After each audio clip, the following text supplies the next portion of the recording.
et juht Emis on see, kes on peremees või nii-öelda see, kes teisi korrale kutsub või muutub see aasta jooksul? See muutub aasta jooksul, et kui sigadel hakkab jooksuaeg pihta, siis tihtipeale emised lähevad karjast eemale ja see kari ei pruugi siis terve see aeg siin sööda peal käia. Aga see ei tähenda nii, et võib ka see kari ilma emiseta sööda peale tulla. No kui mina olen näiteks juhtunud vaatama mõne tunni jooksul seda tegutsemist siin söödaklassi peal, siis käib igavene naaslemine. Ühed ründavad teisi. Millest see tuleneb?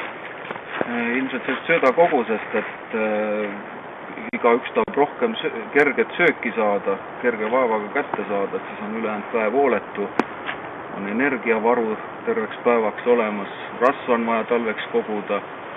Tänu sellele siis igaüks võitleb sellest, et ta saaks suurema suutäie. Ja kes on suurem, temal on siis eesõigus, emisel on siis kõige suurem õigus, kesikutel on järgmine õigus, nendel on siis voli põrsaid teinekord eemale ninaga lükata ja põrsad ka omavahel. Suuremad põrsad siis lükkavad väiksemaid ja on ka juhuseid, kus mõni põrsas jääbki kängu, kuna ta ei saagi toidule ligi, ei saa emise nisale ligi, ei saa viljahunnikule ligi. Kas iga põrsas allub oma emale nii-öelda ühele kindlale emisele või on see asi kuidagi teistmoodi reguleeritud? Karjas on niimoodi, et juhtemis on ikkagi juhtemis, et kui mingi ohusituatsioon on ja kui kari annab häire, siis tihtipeale noored emised jooksevad ilma põrsasteta metsa ja teiste emiste põrsad on siis juhtemisel järgi.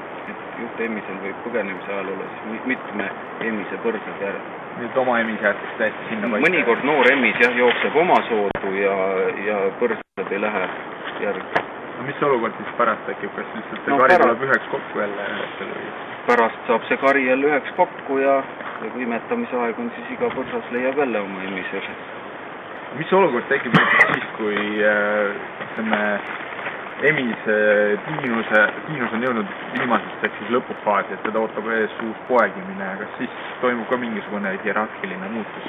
No toimub ikka, sest ega emis karja juures ei sünnita, et samamoodi eraldub karjast, et siis karjast saavad võimu kesikud, kes hakkavad määrama ja emisega võib ka olla see, et ta ei tulegi sama karja juurde tagasi, et jääb põrsastega.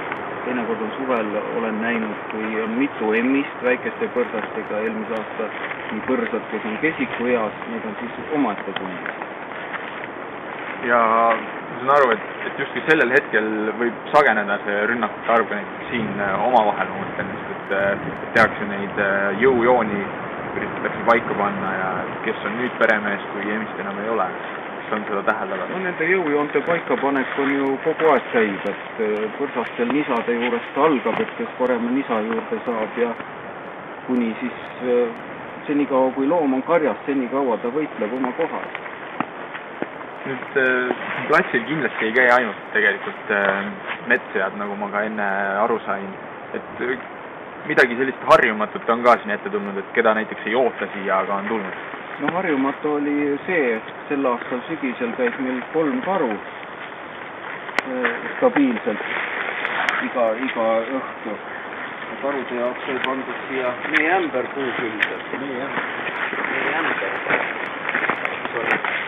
See oli 40 liitrit mett. Mis ta siis teeb? Kas ta meelitab nad lihtsalt kohale? Paraku on niimoodi, et see karu selle meepoti vastu mitte mingisugust huvi ei tundnud. Selle vastu, mis siin sigadele söögikoolist oli, et oleks paremini peale, kui see mesislik pott. Paistab, et ka mingisuguse eesmärgiga on siis röövloomadel kellegi keha. Siin on üks metskitt, kes on õnnetu lõppu Tallinna maanteede lautarajal ja me üritame meelitada kotkast. Kiireviud on käinud rongad. Kotkaga jättes kotkast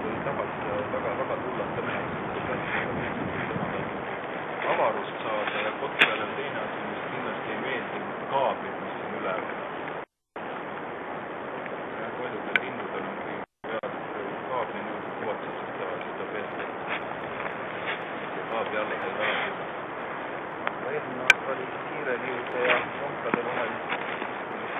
Kaamera on näha küll. Sest sööda küll peale. Jah, see on